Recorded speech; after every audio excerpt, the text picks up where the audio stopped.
சரி ஈஸ்வரி, விடு. அவன் பாவம்.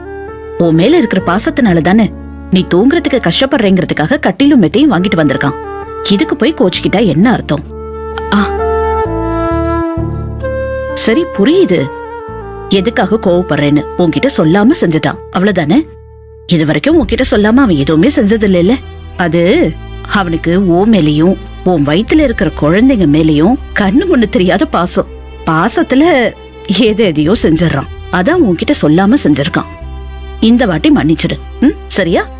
பாசத்தினாலதான் அது எனக்கு புரியுது. ஆனா நாம இப்ப இருக்கிற நிலைமையில இதெல்லாம் வெட்டி செலவு தானே. அத நினைச்சாதான் எனக்கு கோவமா வருது.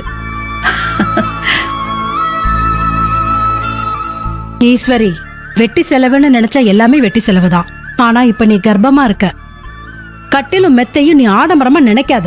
இது ரொம்ப அவசியம். மாசம் போக போக உன்னால தரையில படுத்து எந்திரிக்கணும்னா ரொம்ப கஷ்டமான விஷயமா. அதனால மாப்பிள்ளை இந்த கட்டில மெத்தையெல்லாம் வாங்கி கொடுத்தது ரொம்ப நல்லதுன்னு நினைச்சு சந்தோஷப்படு. அப்படி இல்ல மங்கையம்மா, 9500 ரூபாய் செலவாயிடுச்சேன்னு நினைக்கிறப்போ என்னால சந்தோஷப்பட முடியல. ஐயோ, திரும்ப திரும்ப அதையே சொல்லிட்டு இருந்தா என்ன அர்த்தம்? அதான் வாங்கிட்டால, விடு.